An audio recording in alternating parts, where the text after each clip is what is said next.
Good morning, सुप्रभात, केम छो, सलाम। उम्मीद है आप सब लोग बेहतर होंगे, अपना ध्यान रख रहे होंगे। ध्यान रखिएगा भी सही, क्योंकि अभी कोविड की थर्ड वेव का अंदेशा है और महाराष्ट्र में केसेस बढ़ना शुरू हुए हैं। मुंबई के अंदर जो है वो गवर्नमेंट हाई अलर्ट पर है। और मैंने कल मैंने खुद में जो है अभी काफी दिनों से मैं कोविड के केसेस इतने कम हो गए थे कि वो मेरे तरफ आ ही नहीं रहे थे। कल मेरे जो परिचित थे 4-5 लोग, उनके सबके घर में जो है कि कोविड पॉजिटिव पेशेंट हुए हैं। तो फिलहाल में कई लोगों को शिकायत है कि सर इवनिंग में कई बार आपको कॉल भी किया हमने, पर आपका कॉल नहीं रिसीव करते हैं। आप तो बेटा मैं कंसल्टेशन कर रहा होता हूं, इसलिए कॉल नहीं रिसीव कर पाता हूं, ठीक है। लेकिन वही है कि अभी महाराष्ट्र, सबसे पहले महाराष्ट्र में, मुंबई में सब कुछ होता है, उसके बाद पूरे इंडिया में होने लगता है। इसलिए प्लीज सावधानी बरतिएगा। अभी भी जो है मास्क का इस्तेमाल कीजिए, सैनिटाइजर का इस्तेमाल कीजिए। कोविड को लेकर लापरवाही नहीं बरतनी है। पता नहीं कब तक आएगा, कितनी वेव इसकी आएंगी, पर थर्ड वेव जो है आएगी।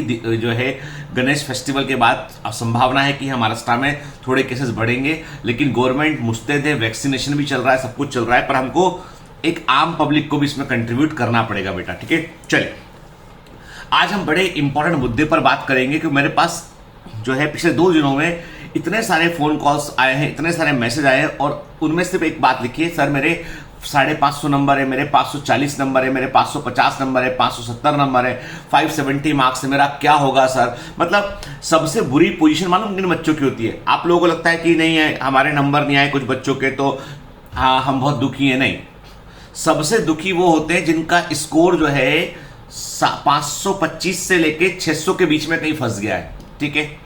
मतलब जिनका नीट 2021 का पेपर होने के बाद, जिन्होंने पेपर, अभी तो तमाम कोचिंग क्लासेस के इसके उसके आंसर शीट रिलीज हो चुके हैं जिनमें कोई गलती नहीं है, ठीक है। हम लोग भी अपने आंसर्स रिलीज कर चुके हैं यूट्यूब पर। तो आप देखेंगे कि सबने अपना पेपर चेक कर लिए।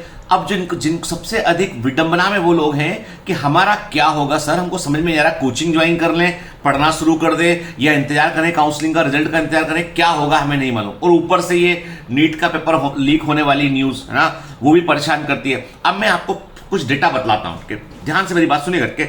हम बहुत पते की बात कर रहे हैं, हवा में बात नहीं कर रहे हैं। हमने पूरा इसका जो है R&D किया हुआ है, हमने तमाम सोर्सेज से इंफॉर्मेशन निकालकर आपको बता रहे हैं।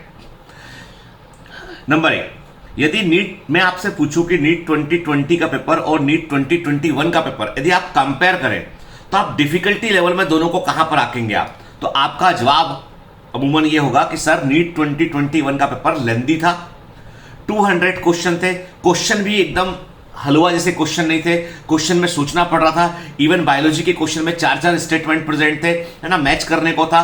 जो मैंने कहा था, साल भर में बोलता आ रहा था कि पेपर टफ हो सकता है, पेपर का लेवल चेंज करेगा एनटीए इस बार अपनी किरकिरी बचाने के लिए, तो किया उसने वो। तो बच्चों का बोलना था फिजिक्स सर जो है वो एप्लीकेशन पार्ट पर आया, फिजिक्स का लेवल अच्छा खासा था, केमिस्ट्री का लेवल भी ठीक था, बायो का लेवल तो बहुत ही इंप्रूव किया पिछली बार से इन लोगों ने। मतलब एनसीईआरटी से ही पूछकर उन्होंने ऐसे पूछा कि आदमी घूम जाए पूरा। तो कहने का मतलब ये कि यदि आपसे मैं पूछूं कि नीट 2020 और नीट 2021 में कितने % का फर्क आप पेपर के अकॉर्डिंग आप कर पाएंगे, तो जाहिर सी बात है आप बोलेंगे सर, यदि हम ऑनेस्ट ओपिनियन दें तो हम बोलेंगे 30% का फर्क तो है। कई बार लोग 50% भी बोलेंगे उसको, लेकिन मैं बोलूंगा 30% का लेवल इंक्रीज हुआ, 30% का लेवल इंक्रीज हुआ। ऐसा मैं इसलिए बोलूंगा कि हर 10 में से 3 क्वेश्चन ऐसा था जो सोचने वाला, थोड़ा दिमाग लगाने वाला क्वेश्चन था, हर 10 में से 3 क्वेश्चन। तो मैंने ये बोला कि 30% का इजाफा लेवल में हुआ। यदि पेपर के लेवल में 30% का इजाफा हुआ है, तो यकीन मानिए इस बात का कि 30% का ड्रॉपेज हुआ है कट ऑफ में। सोचना, बिल्कुल साइंस है। 30% का यदि इजाफा पेपर के लेवल में हुआ है, तो 30% का कट ऑफ जो है वो नीचे आएगा एज कंपेयर टू 2020। 2020 का जो कट ऑफ था उससे आप 30% नंबर उनके कम कर दीजिए, मतलब उस स्कोर में से उतना नंबर कम करके वहां पे कट ऑफ जो है वो जा सकता। इसका मतलब क्या बोल रहा हूं? इसका मतलब, कहने का मतलब ये कि कट ऑफ में जो इधर इंक्रीज है उधर कट ऑफ में डिक्रीज होने की संभावना है। अब आप बोलेंगे सर हमको थोड़ा सा इसको इलेबोरेट करके बताइए कि कैसे। देखिए, सिंपल सी बात है कि मैं यदि बोलूं कि कहीं किसी स्टेट में लास्ट सीट 600 नंबर पर मिला था, ठीक है ना, 600 नंबर मिला था, तो मैं ये बोलूंगा आपको कि यदि आप देखें इसको तो इस प्रकार, तो हम बोलेंगे कि कट ऑफ परसेंटेज के ऊपर बात करें हम, तो ये मत सोच गिने, ऐसे मत गिनिएगा कि आप जो है वो 180 नंबर माइनस करते, नहीं, ऐसा नहीं। मैं बोलूंगा आपसे कि 30% पेपर का लेवल बढ़ा है, तो एग्जैक्ट 30% ऐसे टोटल स्कोर में से कैलकुलेट नहीं करना है हमको। हम ये बोलेंगे आपसे कि हम इसको जो भी हमारा फैक्टोरियल, हम जो भी फैक्टर्स को सम अप करके निकालेंगे तो हम बोलेंगे कि यहां पर कम से कम कट ऑफ में डिक्रीज कितना होना चाहिए, इसको हम 30 ना बोल के इसको हम जो है वो ऐसे करेंगे कि इसको हम जो है वो 3% से नहीं, क्योंकि देखिए एक क्वालिफाइंग स्कोर तक सब बच्चे पहुंच जाते हैं, उसके ऊपर सारी लड़ाई शुरू होती है। जो आखिरी के 100 नंबर में सारी लड़ाई शुरू होती है, आखिरी के 100 नंबर में सारी लड़ाई होती है। 500 के बाद जो 600 में नंबर आते हैं ना, आखिरी के 100 नंबर में सारी लड़ाई होती है। क्लियर कर दूं मैं आपको कि हमारे दिमाग में गलत धारणा है कि एक नंबर नहीं, वो वहां तक तो नंबर, यानी बहुत सारे बच्चे ऐसे जो 500 तक पहुंच जाते हैं, उसके बाद संघर्ष शुरू होता है असली। ठीक है, तो कहने का मतलब है जिस स्टेट में कट ऑफ 600 गया था, उस स्टेट में इस बार कट ऑफ जाएगा 570 या 575। 20 से 25 से 30 नंबर का ड्रॉप आएगा कट ऑफ के अंदर के, और ये अमूमन सभी राज्यों के अंदर होगा, सभी स्टेट के अंदर अमूमन हमको देखने मिलेगा ये।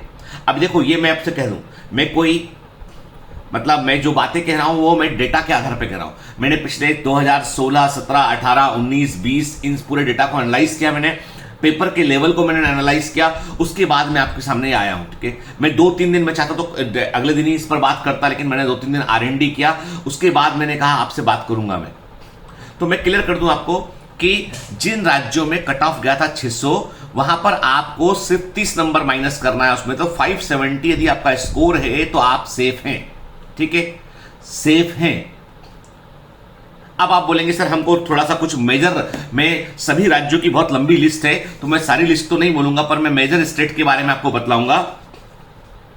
उत्तर प्रदेश के अंदर, यूपी के अंदर जो जनरल अनरिजर्व कैटेगरी का कट ऑफ था, जनरल अनरिजर्व कैटेगरी का कट ऑफ था लास्ट ईयर, वो 610 था। 610 नंबर पर आखिरी सीट मिली थी जनरल कैटेगरी के बच्चे को जिसका कोई कोटा नहीं था। ठीक है, ईडब्ल्यूएस की लास्ट सीट गई थी 606 नंबर पे, 606 मार्क्स पर ईडब्ल्यूएस की लास्ट सीट गई थी, और ओबीसी की सीट गई थी 606 पर। ये यूपी का कट ऑफ है, जो कि समझ लीजिए आप कि दिल्ली के बाद after Delhi highest cut off है, after Delhi highest cut off है।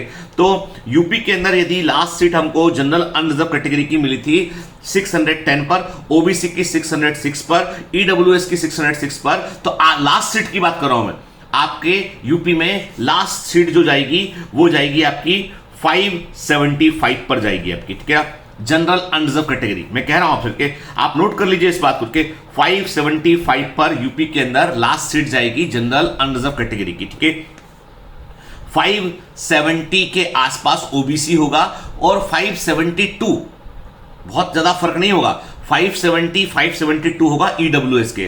तो यदि आप उत्तर प्रदेश से हैं और स्टेट कोटे के थ्रू आप अप्लाई करने वाले हैं और आपका स्कोर जो है 570 के ऊपर है, तो प्लीज शांत बैठिए, है ना, आप सिलेक्ट हैं, मैं कह रहा हूं आपसे, आप सिलेक्ट हो जाएंगे। ठीक है, यदि आप उत्तर प्रदेश से हैं और आपका मार्क्स 570 है, उसके ऊपर जा रहा है, जनरल कैटेगरी से है, तो आपको शांत बैठना है, आपका सिलेक्शन हो जाएगा बेटा, आप चिंता मत कीजिए। ठीक है ना, ऐसा मैं डेटा के आधार पर कह रहा हूं। ठीक है ना, देखो बेटा, है ना, मैं कोई ईश्वर तो हूं नहीं हूं, या मैं कोई सरकारी एजेंसी में तो काम करता नहीं हूं, या मैंने आपका पेपर में नहीं देखा है। ठीक है, तो मैं अपनी जो बातें कह रहा हूं, मैं अपने अनुभव के आधार पर बातें कह रहा हूं। ठीक है, ठीक। अब आते हैं हम बिहार पर। बिहार का जो कट ऑफ है 2020 में, जो कट ऑफ है बिहार में, अब बिहार में क्या हुआ, कुछ गवर्नमेंट कॉलेज बाद में भी ओपन हुए उसमें, तो एक आध कॉलेज के अंदर कट ऑफ जो दिखा रहा है 480 भी दिखा रहा है जनरल अनरिजर्व कैटेगरी का, लेकिन वो कॉमन नहीं है। तो कॉमन जो कट ऑफ गया काउंसलिंग में वो गया 577 के आसपास। ठीक है, तो मैं बोलूंगा कि जो बच्चे बिहार के हैं वो मानकर चले कि यदि उनका नंबर 550 प्लस है, 550 नंबर भी उनका है, 540 भी सेफ फिगर है, मैं कह दूं आपसे 540 भी सेफ फिगर है, पर मैं अभी एकदम पॉजिटिव फिगर ले रहा हूं कि यदि 550 है आपका स्कोर, 550 प्लस है, तो आप सिलेक्टेड हैं, आप चिंता ना करें, आपको एमबीबीएस का सीट जरूर मिलेगा आपको। ठीक है ना, इनफैक्ट बिहार में कुछ गवर्नमेंट कॉलेज जो है अलग अलग एरिया में वो खुले हुए, सासाराम यहाँ वहां खुले हुए हैं, तो वहां पे कट ऑफ और नीचे गया है।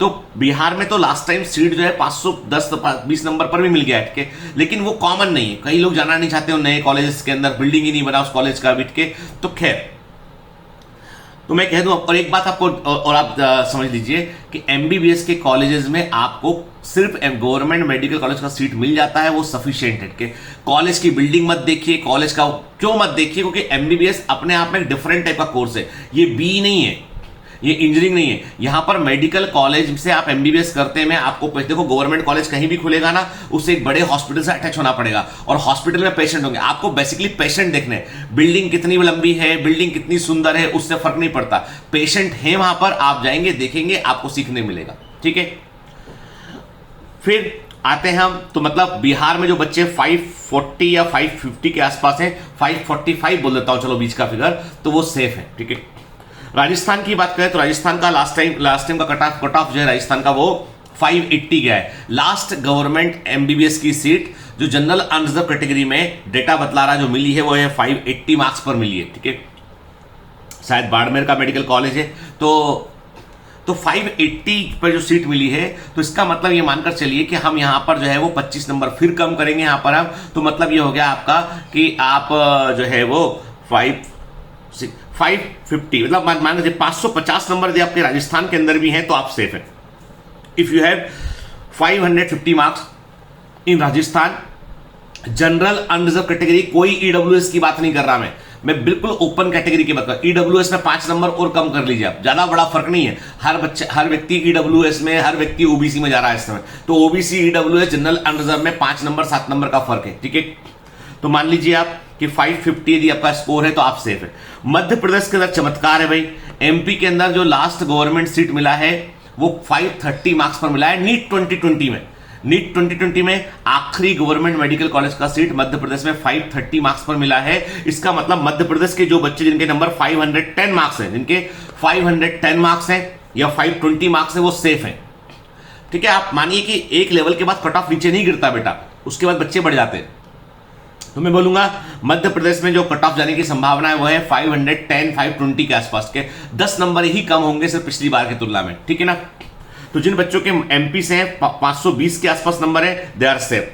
वेस्ट बंगाल का कट ऑफ लोगों को लगता है काफी कम गया होगा, पर ऐसा नहीं है। वेस्ट बंगाल का कट ऑफ लास्ट टाइम भी जो है, मतलब बाकी स्टेट से तो बहुत ही कम है, हालांकि 551 कट ऑफ था नीट 2020 में, और इस बार जो है वेस्ट बंगाल में 530 के आसपास यदि आपके मार्क्स हैं आप बिल्कुल सेफ है। 530 नंबर है, आप वेस्ट बंगाल डोमिसाइल हैं, वेस्ट बंगाल के स्टेट कोटे से जाएंगे तो आप सेफ हैं। ठीक है, महाराष्ट्र के अंदर अगेन बहुत बड़ा चमत्कार है, महाराष्ट्र में 502 नंबर पर आखिरी सीट मिला है लास्ट ईयर महाराष्ट्र में 502 मार्क्स पर जनरल अनरिजर्व कैटेगरी का सीट मिला है 502 मार्क्स पर। ठीक है, इस बार भी कट ऑफ जो है 500 नंबर ही रहेगा, बहुत ज्यादा ड्रॉप नहीं करेगा, मतलब आखिरी सीट आपकी 500 नंबर पे महाराष्ट्र में मिल सकती है। ठीक है, दिल्ली का कट ऑफ जो है वो 630 के आसपास रहा है last year. Lady Hardinge medical college में जो है 611 नंबर पर भी एडमिशन हुआ है लास्ट, लेकिन वो केवल गर्ल्स का कॉलेज है। उठके दिल्ली का जो लेडी हार्डिन मेडिकल कॉलेज है वहां पे गर्ल्स का कॉलेज है, लेकिन बॉयज के लिए बात करें हम, जनरल अनरिजर्व कैटेगरी कॉमन बात करें हम, तो 630 के आसपास दिल्ली का कट ऑफ रहा है, और इस बार दिल्ली का कट ऑफ जाने की संभावना है 610 के आसपास। ठीक है, तो दिल्ली के जो बच्चे 600 प्लस यदि हैं तो आपका सीट एक ना एक आपको मिल जाएगा। ठीक है, फिर मैं एक बात, अब बच्चे बोलते हैं कि सर ये तो मैंने मेजर स्टेट के बारे में आपको बतलाया, ठीक है, कि मेजर स्टेट का कट ऑफ क्या हो सकता है, तो आपको सिर्फ इतना करना है कि आप नीट 2020 का कट ऑफ देखिए, -25 या 30 नंबर कर दीजिए। -25 एकदम सेफ फिगर है, -30 75% सिलेक्शन के चांस है, 25% ना सिलेक्शन के चांस है। ठीक है, -40 करेंगे तो 50-50 हो गई संभावना। बिल्कुल बता रहा हूं आपको, ये मैंने पूरे 4-5 साल का डेटा एनालाइज करने के बाद स्टेट सीट सब कुछ देख के पेपर का फैक्टोरियल निकालकर एक कैलकुलेशन करवा के मैंने फिगर निकाला है। तो मानकर चलिए आप जो भी स्टेट में आप रहते हैं वहां का आप नीट 2020 का कट ऑफ लीजिए, उसमें से माइनस, यदि वो स्टेट में कट ऑफ 550 के ऊपर गया है तो -25 करेंगे आप, यदि उस स्टेट का कट ऑफ 500 के ऊपर गया है तो -20 करेंगे आप, और यदि उसका 500 से नीचे कट ऑफ था तो केवल 10 नंबर का फर्क पड़ेगा। ठीक है, इससे ज्यादा फर्क नहीं पड़ेगा। क्लियर? तो ये एक सिंपल साइंस है, तो इसलिए वरी अभी आप घबरा रहे हैं कि 500 नंबर आया, 550 क्या है, तो मैंने आपको मैथमेटिक्स बतला दिया है ना। ये इसलिए सही है क्योंकि पिछले सालों में कुछ सीटें बढ़ी हुई हैं, पेपर का लेवल बढ़ा इस बार, है ना, पैनिक कंडीशन पूरे थे, तो वैसे में आपने एग्जाम दिया। अब इसमें एक चीज जो पूरा गणित बिगाड़ सकती है वो है कि जो पेपर लीक हुआ वो कितने सेंटर पे लीक हुआ। अभी तक जो डेटा सामने आ रहा है भाई कुछ वाराणसी, तो ये क्या है, इक्की दुक्की घटनाएं, हालांकि ये कोई वाइड स्प्रेड पूरे में देश में फैल गया हो पेपर, ऐसा नहीं है, ठीक है। ये कुछ एक घटनाएं हैं जहां पे, तो वहां पे एनटीए ने बोला है कि वो कैंडिडेट को परमानेंट बार कर देंगे वो लोग के, मतलब अभी एनटीए का ऑफिशियल स्टेटमेंट देखना बाकी है मेरे को, लेकिन मैंने कहीं न्यूज में देखा कि उनके किसी डायरेक्टर ने, किसी ने बोला कि हम परमानेंट बैन करेंगे, उन सेंटर्स को भी बैन कर देंगे हमेशा के लिए, ठीक है। वहां पे एग्जाम ही नहीं होगा, और इन्विजिलेटर के खिलाफ जो जितने लोग थे उनके खिलाफ जो है वो लीगल एक्शन को प्रोसीड करेंगे, ठीक है। तो उस एक अच्छी मिसाल बनना चाहिए, यदि कहीं पेपर लीक होता है तो वहां पर इस तरह की घटनाएं होती है तो एक अच्छी मिसाल बनना चाहिए, कड़ी सजा मिलना चाहिए, क्योंकि देखो ये लोग बच्चों के, जो बच्चा मेहनत कर रहा है उसके भविष्य से खिलवाड़ है, यानी आपके पास पैसा है तो क्या आप पूरा सिस्टम खरीद लेंगे, ये चीज ठीक नहीं है, ठीक है। तो मैं यही बोलूंगा आपसे कि आपके नंबर यदि 550 नंबर के आसपास हैं, किसी भी राज्य में आप हैं, तो आप थोड़ा सा सेफ रहे। यूपी में थोड़ा सा बेटा ऊपर है ना, बच्चे बहुत पढ़ते हैं उत्तर प्रदेश के, बहुत मेहनत करते हैं, वहां पे ऑप्शन दूसरा कुछ दिखता नहीं उन लोगों को। फिर रही बात, अब प्रश्न उठता है कि यदि आपके 520 नंबर है और आपको लगता है कि सर सिलेक्शन के जो अपने रेंज बताया उससे हम बाहर जा रहे हैं, तो आपको दो प्रश्न अपने आप से करने हैं। पहला प्रश्न अपने आप से ये करना है कि आपके ये 520 नंबर जो आए हैं वो कौन से अटेम्प्ट में आए। यदि 520 नंबर के लिए आप ऑलरेडी 3 साल बर्बाद कर चुके हैं, फिर 520 नंबर पहुंचे, 4 साल लगा चुके हैं 520 नंबर पर पहुंचे हैं, तो आपको ये सोचना पड़ेगा कि क्या वाकई में 1 साल और मुझे देना चाहिए, क्या मैं कहीं एडमिशन लेकर तैयारी करूं उसमें। यदि आप बीएससी ऑलरेडी कर चुके तो आप 1 साल दे सकते हैं, क्योंकि एमएससी से बेटर है कि आप एमबीबीएस में पहुंच जाएं, ठीक है। लेकिन यदि आपका ये 12th के बाद फर्स्ट अटेम्प्ट था, 12th के साथ के अटेम्प्ट को मैं इतना तवज्जो नहीं दूंगा, कई जगह पे पढ़ाई इतनी खराब है कि बच्चा पढ़ ही नहीं पाता है, तो यदि 12th के साथ था या 12th के बाद आपने एक बार रिपीट किया है और 500 नंबर लेकर आप आ रहे हैं, तो आप बहुत अच्छा पढ़ने वाले बच्चे हैं। 1 साल आप अच्छे से मेहनत करेंगे आप, ठीक है। मेरे पास पढ़िए, कहीं भी पढ़िए आप, आपका मर्जी है, आप सिलेक्शन ले लेंगे बेटा, है ना। तो हिम्मत नहीं तोड़ना हमको। लेकिन उन बच्चों को जिन्होंने आज के 4 साल पहले 12th किया था और अब 500 नंबर आ रहे हैं, तो मैं उनको बोलूंगा कि बेटा प्लीज इंट्रोस्पेक्शन कीजिए। आप वही गलती बार बार 3 साल से करते चले आ रहे हैं, कुछ ना कुछ गलती कर रहे हैं। आपको मेरी बातें बुरी लगेंगी, कड़वी लगेंगी, पर बातें सच्ची हैं। तो प्लीज इंट्रोस्पेक्शन कीजिए, फिर आगे बढ़िए कि क्या वाकई में इतना जरूरी है। मैं एक बात आपसे और सबसे लोगों से एक बात दिल से बोलूंगा, बिल्कुल ये मत सोचिए कभी कि जिंदगी एमबीबीएस के अलावा कुछ नहीं है। ये कभी मत सोचना कि यदि मेडिकल में नहीं हुआ तो कुछ भी नहीं हो सकता लाइफ में, ये गलत है। मेडिकल में नहीं हुआ तो भी बहुत सारे एवेन्यू है। मैं कहता हूं यदि आपको देश के अच्छे डेंटल कॉलेज में सीट मिलती है तो वो डेंटल कॉलेज की सीट भी वर्थ है, क्योंकि डेंटिस्ट की जरूरत पड़ती है आदमी को। बड़े शहरों में डेंटल डॉक्टर की बहुत पूछ परख है, फॉरेन में बहुत पूछ परख है। डेंटल डॉक्टर के पास सब लोगों को ऑलमोस्ट जाना पड़ता है। तो यदि आप गवर्नमेंट कॉलेज से डेंटिस्ट्री को उठाते हैं, आप जहां काफी पेशेंट लोड है, जैसे एमएएमसी है, वहां पे 575 नंबर पर डेंटल की सीट मिली है अनरिजर्व को, बहुत बड़ा वैल्यू है। एमएएमसी से आपने बीडीएस किया है ना, आपने उसके डेंटल डिपार्टमेंट से बीडीएस किया आपने, बहुत बड़ा वैल्यू है। तो आपको यदि कहीं पर अच्छे टॉप के देश के टॉप मोस्ट मेडिकल कॉलेज के अंदर यदि आपको जो है वो डेंटल की सीट मिलती है 550 नंबर पे, 570 नंबर पे, तो उसको आप उठा लीजिए। एमबीबीएस के लालच मत पड़िए, क्योंकि कारण यह है कि डेंटल सर्जन जो होते हैं वो बीडीएस करने के बाद वो एमडीएस कीजिए, और एमडीएस के बाद आप कीजिए फेशियो मैक्सिलो फेशियल सर्जरी में आप वो कीजिए, जो है फेलोशिप कीजिए, आप सुपर स्पेशलिस्ट बनिए। पता है आपको क्या करते हैं ये लोग? ये रोड एक्सीडेंट में जिन लोगों का चेहरा डिमॉर्फ कर जाता है, कोई एसिड इंजरी हो गया, उसका पूरा चेहरा रिक्रिएट करते हैं। मैंने देखा है खुद की फेस सर्जरी जो है, प्लास्टिक सर्जरी, फेस सर्जरी, उसमें जो है बीडीएस वाले डॉक्टर का बड़ा रोल होता है। ये पूरा फेस रिक्रिएट करते हैं और इस तरह की सर्जरीज जो है वो बढ़ती चली जा रही है लगातार के। डेंटल में जो है डॉक्टर का ओपिनियन बड़ा मायने रखाता है, स्पेशली फेस क्रिएशन में, ठीक है। तो इसलिए जो है मैक्सिलोफेशियल सर्जन होते हैं। तो लोगों के दिमाग में ये बैठा कि डेंटल का मतलब दांत निकालने वाला डॉक्टर, नहीं भैया, डेंटल डॉक्टर सर्जन होता है। मजाक मत समझिए, डेंटल की डिग्री जो है वो सर्जन की डिग्री है, ओके। तो आपको यदि अच्छे कॉलेज, प्राइवेट कॉलेज का डेंटल एकदम बकवास है, कि उससे अच्छा बीएएमएस है। तो अभी आप ये मत सोचिए कि आप ये सोचिए कि हमको यदि इस साल, यदि आपके नंबर 520 नंबर आ रहा है, इस साल मुझे कुछ कहीं मेडिकल करना है, तो मैं कहता हूं छोड़ने से बेहतर है, सब कुछ छोड़ने से बेहतर है कि आप डेंटिस्ट्री को अच्छे कॉलेज, गवर्नमेंट कॉलेज के अंदर डेंटिस्ट्री मिल रहा है उसको प्रेफरेंस दे, नहीं तो गवर्नमेंट कॉलेज में जो बीएमएस मिल रहा है उसको प्रेफरेंस दे। बीएचएमएस को मैं उतना तवज्जो नहीं दूंगा, मैं बोलूंगा बीएएमएस का ज्यादा वैल्यू है, क्योंकि आयुष डिपार्टमेंट के लिए गवर्नमेंट हर जिले में आयुष अस्पताल खोलने वाली है। देखिए ट्रेंड समझा करो बेटा, हर जिले में आयुष अस्पताल खोलने की गवर्नमेंट की प्लानिंग है। हर जिले में उनको BAMS डॉक्टर चाहिए पड़ेंगे। हर जिले में उनको जो है वो ऐसे डॉक्टर चाहिए पड़ेंगे जो ब्रिज का काम कर सकें एलोपैथी और ट्रेडिशनल मेडिसिन के बीच में। तो कैरियर है उसमें भी, ऐसा नहीं बोलूंगा मैं ना। तो ये मत सोचना कभी जिंदगी में कि नहीं हुआ तो क्या हुआ। तो अब क्योंकि अभी सुसाइड की घटना है, अभी कल MJ स्टालिन जो है तमिलनाडु के CM है, उन्होंने कल एक अपील किया लोगों से कि भैया मत कूदो, मत जो है आत्महत्या करो। वहां पर 4 के आसपास सुसाइड हो चुकी तमिलनाडु के अंदर। ये तो रिपोर्टेड है भाई, बाकी राज्यों में क्या हो रहा पता ही नहीं चलता है। तो कहने का मतलब ये है कि भैया ऐसा है कि इतना जिंदगी से बड़ा कुछ भी नहीं होता है। MBBS भी जिंदगी से बड़ा नहीं है कि आप MBBS नहीं मिला तो कूद जाएंगे छत से। अरे भाई इसका पहले अपनी लाइफ का वैल्यू कर लो, तब तो दूसरे की लाइफ का वैल्यू करोगे। ईश्वर भी बोलेगा मैंने सही किया, तेरे को सीट नहीं दिया। वो तू खुद की लाइफ का वैल्यू नहीं करता है तो दूसरे की लाइफ का क्या वैल्यू करेगा, है ना। तो इस तरह के हार्श स्टेप लेने से बचना चाहिए लोगों को। तो मैं वही बोलूंगा कि घबराइए मत। यदि आपके नंबर जो मैंने कैलकुलेशन बताया है कि जो भी 2020 का कट ऑफ है उसमें से -25 कीजिए, -30 कीजिए, वहां फिगर बैठ रहा है तो शांति से बैठिए थोड़े समय के लिए, सब 15-20 दिन में मालूम चल जाएगा। ठीक है ना। चलिए, have a great day, all the best, bye bye.